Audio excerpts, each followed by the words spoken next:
And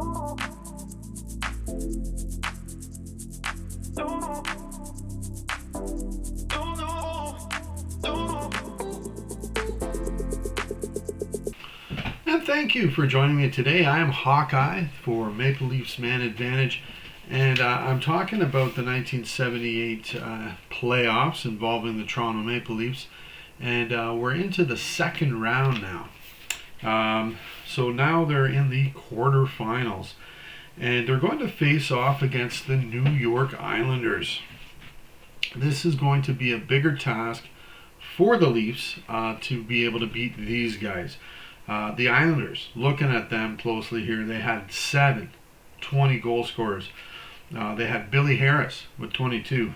Bob Nystrom, Bob Bourne, and Dennis Potvin all had 30. Clark Gillies had 35. Brian Trottier with 46. And Mike Bossy led the way in his rookie season with 53 goals, and at the time setting a record for rookie goal scorers with goals. Potvin also won the Norris as the top defenseman. Trottier led the league with 77 assists and led his team with 123 points. Gary Howitt, good guy to look out for. Keep your eyes out on the ice for the Islanders. And look out for Bossy on the power play. He led the league with 25 power play goals. Finally in net for the Islanders, they have a couple of great options here. They got Glenn Chico-Resch. He had 28 wins, 7 ties, 3 shutouts, 2.55 goals against, and a nice 903 save percentage. Or no, sorry, 908 save percentage. Sorry about that. And they also had Billy Smith, who had 20 wins, 8 ties, 2 shutouts, 2.65 goals against, and he had a very nice 909 save percentage as well. Very similar numbers here for these two goalies playing for the Islanders. The Leafs were certainly, they must have been the underdogs for this series, as the Islanders finished the season with the third best record in the league and 111 points. And this was before overtime even existed. So after 60, you're tied. That's the way it is. You tie. You get 1 point. So that you'd win, lose, or tie after 60 minutes. There you go. In the series opener, the Islanders must have taken control early as Nystrom scored the game winner right in the first, and Resch ended up with 29 saves, and the Islanders took the opener 4-1 on home ice. The Leafs need to come back and tie the series for Game 2. I was able to watch this game from a Leafs TV broadcast with the legendary Joe Bowen. The same netminders from Game 1 came back as Rush was in the pipes for the Islanders, and Mike Palmateer stood in the Toronto crease.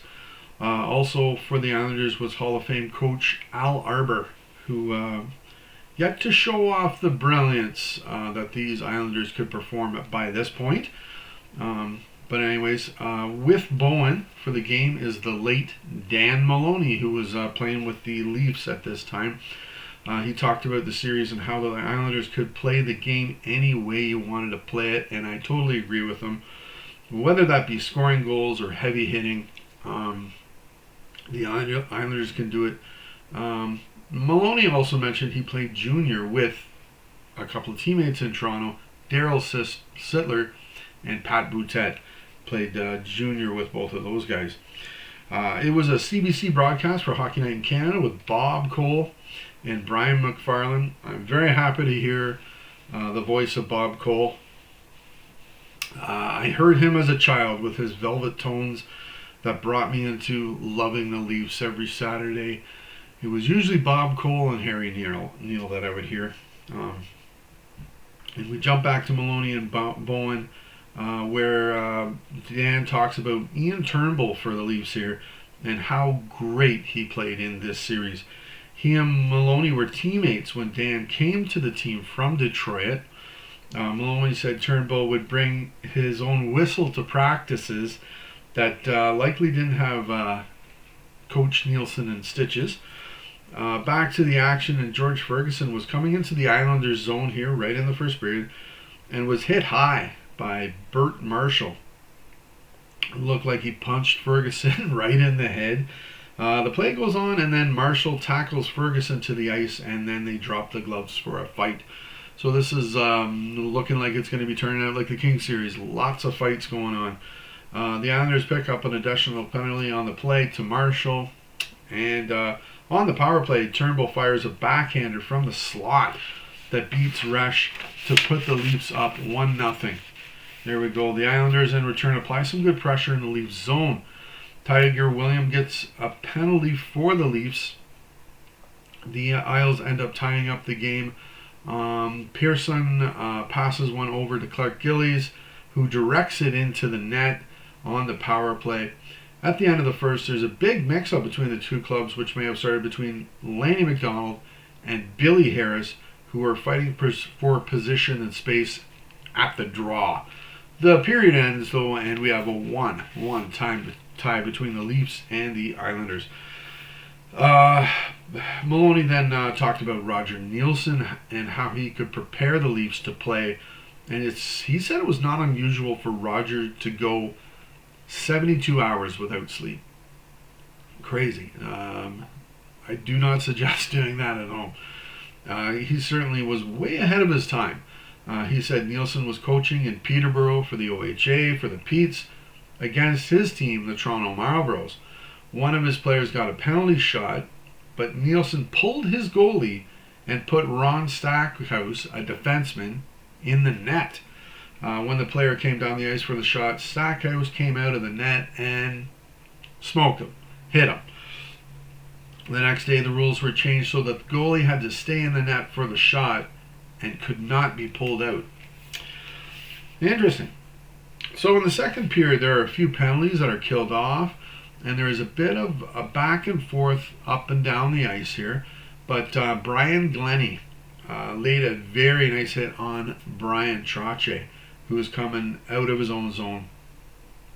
Both goalies have been playing very well in this game, as both are showing great cat-like reflexes in stopping shots from all angles. Period ends. We still have a 1-1 tie. Maloney and Bowen talked further, and they spoke about the late, great Mike Bossy, who incredibly scored 9 50-goal seasons in just the 10 seasons he's played. I've talked about that in other videos, and I think other things about Nielsen I've talked about as well, and they have picked up that information right here from Dan Maloney in this conversation. In the third period, the action kept coming along strong with action end to end. Bob Bourne broke the tie when he came in all alone. Palmatier got a piece of the puck, but not enough, as Bourne put it into the Leafs net to give the Islanders a 2-1 lead here in the third. The Islanders had a great chance to go up by 2 when Mike Bossy was alone, but Palmatier slid it out on top of the puck. Then later, after the Isles kill a penalty that put the Leafs on the power play, they killed it, and then Bossy gets another chance on the Leaf net, but Palmatier was able to stop the puck, and Bossy flies through the air over top of him, right in front of the net there. The Leafs tie it up when George Ferguson comes down the right wing and fires one through Rush's legs. Just over 10 minutes left in the third, as these two teams are battling very well in Long Island. Bowen and Maloney talk about Mike Palmatier now. Maloney said he was the reason the series shaped out the way it did here. He was known as the popcorn kid because he would have popcorn or a hot dog in between periods. I'm not too sure how many goalies do that anymore. Probably that many. The two clubs worked their way to a 2-2 tie after 3 periods, and we're off to overtime here. In overtime, the two teams continue to be matched up well, very well against each other. The New York Islanders, though, take a 2-game lead as the puck is loose on a rebound in front of the Toronto net. Trottier gets a chance in front, and then on his third shot, Bossy puts it in the net, giving the Islanders a 3-2 overtime win, and the Islanders are up 2-0 in the series. And boy oh boy, Toronto's going home, but they gotta get into that win column here. It's not exactly a must-win, but you lose this, you're down 3-0 to the Islanders. That's maybe it is a must-win here for the Leafs here in Game 3. But for Game 3, in net for the Islanders, it will be Chico Resch, and for the Leafs, Mike Palmateer again, same guys. Once again, I saw this broadcast. It was a CBC broadcast, Hockey Night in Canada. This time it's Bill Hewitt, son of Foster Hewitt, and Brian McFarland doing the commentating.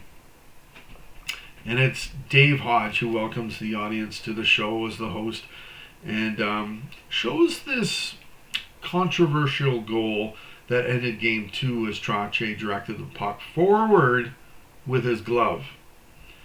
But what happened is Palmateer saved it with his pad, then killing off the hand pass, right?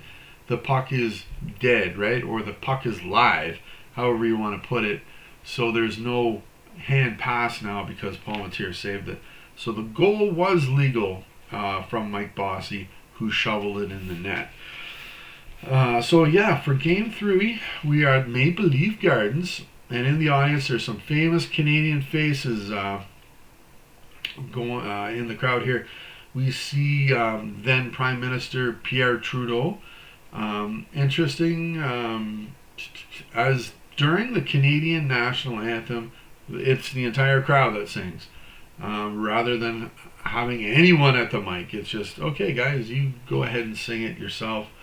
I thought that was impressive. They do that a lot now, like everybody does that, but it's also half of the time it's the guy at the mic singing. This was nobody. It was just the crowd, so I thought that was impressive. Very nice. When the game starts, it begins on a bad foot for the Leafs as Daryl Sittler takes a roughing penalty less than 30 seconds into the game. Leafs do a very good job counting the penalty, as the Isles never really have good control of the puck in the Leafs zone. Although Glennie does commit some interference as he hits Gillies before he can even get close to the puck in the corner. Gillies then fights Jerry Butler, and the two are given majors for fighting. Gillies was a pretty tough hombre, so I'll give Butler credit there, fighting that big man. Having seen him in 2 fights so far in this series, he is not a guy I would like to mess with, and the Leafs should maybe not try and do that. The Leafs do kill the penalty off, so that's good. Another well-known Canadian face in Alan Eagleson is also in the crowd. If the players only knew what he would do to them, or was doing to them, he would be convicted of fraud and embezzlement. He was Sittler's agent, by the way. Another famous face in the crowd of that time. He wasn't Canadian, but was Bob Baylor. He was playing for the Toronto Blue Jays at the time. He is in the crowd along with Eagleson's daughter, Jill, in the crowd. Baylor was a nice shining light for the 1977 Blue Jays in their inaugural season. For the 1978 season, Bob would go on to hit .264, not too shabby. Scored 74 runs, 164 hits, 29 doubles, 52 RBI. Not too bad. Tiger Williams states that the Islanders are not going to win in Maple Leaf Gardens. Wow. Extremely bold statement there, Tiger. Hopefully you and your teammates can back that statement up there. Gillies gets a penalty giving the Leafs their first power play of the night. Sittler fires a pass out front, and Lanny McDonald rings one off the crossbar. That then fires into the crowd. So close. The Islanders can end up killing that penalty. I love how every so often you hear some guy yelling at him, "Come on, Tiger!" You hear that in a lot of these games. It's great. Interestingly, I must say the Leafs crowd this night is pretty much dead. I'm not sure why.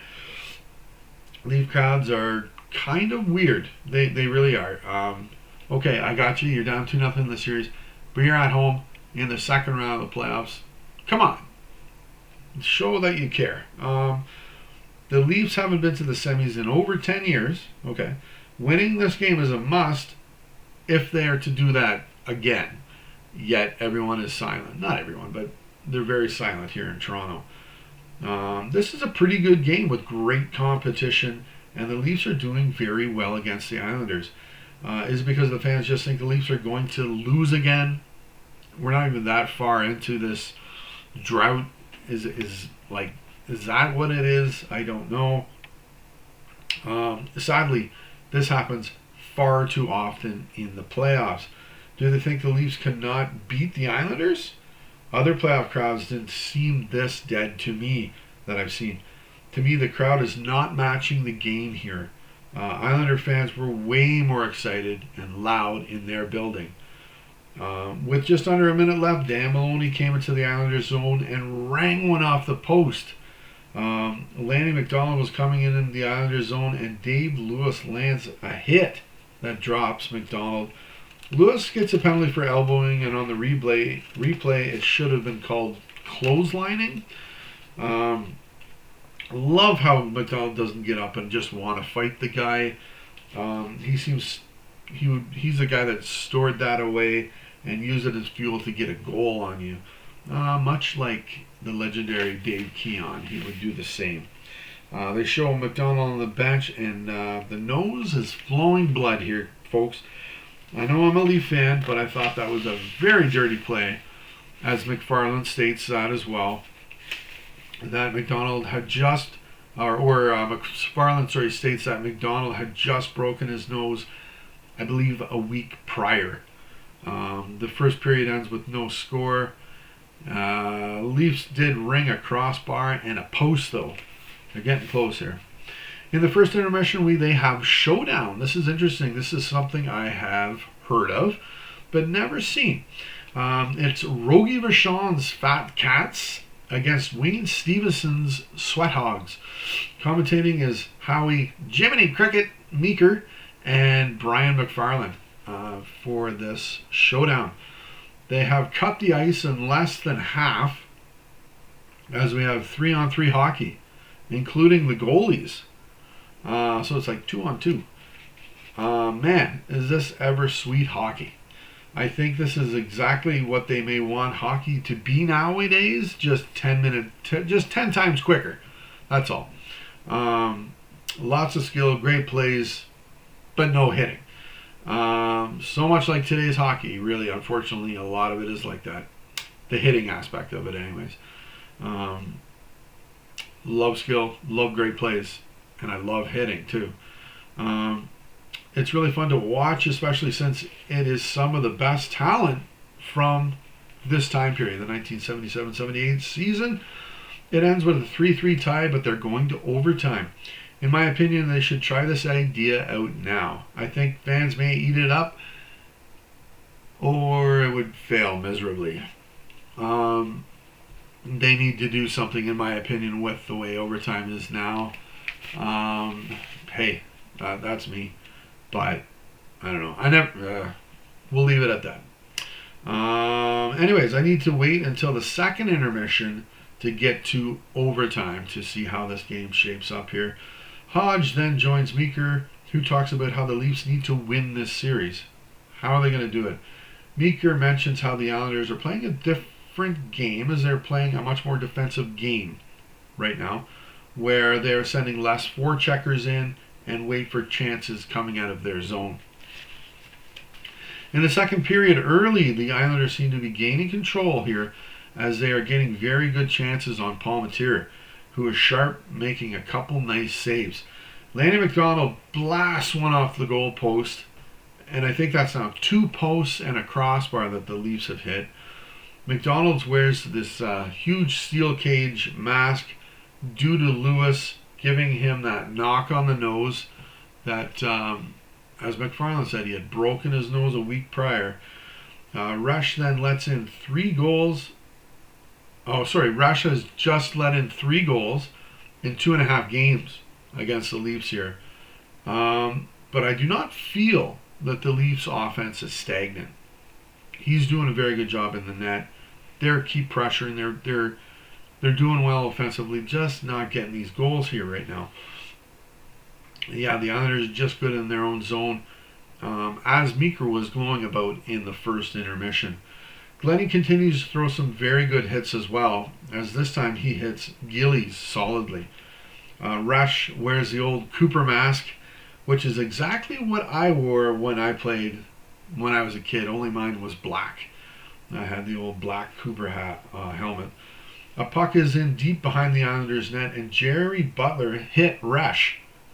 Now, I am sure that would start a brawl within the last 20 years. The Leafs grabbed the lead when Jimmy Jones... Now, I'm not fine with that either, by the way. You never hit a goalie. Hey, that's me. I was never taught to hit a goalie. The goalie's out. Let him play the puck. It's different now. We got the trapezoid going on behind the net, but you just don't go hit a goalie. I'm sorry. So yeah, the Leafs end up grabbing the lead here, though, when Jimmy Jones, who has looked quite good in these playoffs, put the puck out front, and Ronnie Ellis whipped into the slot and fired the puck home. This woke the crowd up as they started chanting, "Go Leafs, go!" There you go. Glennie picked up a holding call with just under 2 minutes left in the period. While on the power play, Dennis Potvin got a chip shot off the nose that had the blood flowing. Dude didn't even drop to the ice. Man, I would have loved to have seen Potvin in blue and white. Oh, man. I would have loved it. I do believe he was a one-of-a-kind player. He was an excellent defenseman. Period ends with the Leafs up by a 1-0 score. So in the second intermission, we get the overtime of the showdown finals. It was super fun to watch, and Howie Meeker was in seventh heaven up in the booth. Marcel Dion knocked in the winner, and it was a very nice goal, and it was in the air, and Marcel tapped it in behind Stevenson. Interesting how Dion never went to the semifinal in the NHL, though, but it was good to see him in this tournament on top, right? See him win it here. In the third period, the Leafs took a 2-goal lead when Ian Turbo drove one from the point, and Butler screened Rush. Man, is there ever a lot of hits in this game? And one thing I fell in love with when I was younger was hard-hitting hockey. I believe it was Bob Nystrom lands a solid check on Maloney. Then right after that, Glennie, who was a hitting machine for the Leafs here, lands a wonderful hit on Billy Harris. Rush is pulled with just 1 minute and 34 seconds left in the game. The Leafs do a wonderful job killing the clock without letting the Islanders set up camp in their zone and get any great chances. Leafs end up winning 2-0, giving Palmateer his second shutout of the 1978 playoffs. A very hard-hitting contest that was played very well on both sides in the defensive zone, but very nice to see how the Leafs were not going to just lay down and die before the Islanders. So there you go. So that's the first 3 games. The Leafs are down 2-1 in this series. So what I'm going to do, I'm going to stop the video here, and the next video I'm going to come back and do games 4 through, we'll see how far it goes. But anyways, I would appreciate it if you like this video to hit the thumbs up or hit like. I appreciate it too to subscribe. That'd be excellent. And as well, you can comment on anything you want to as well.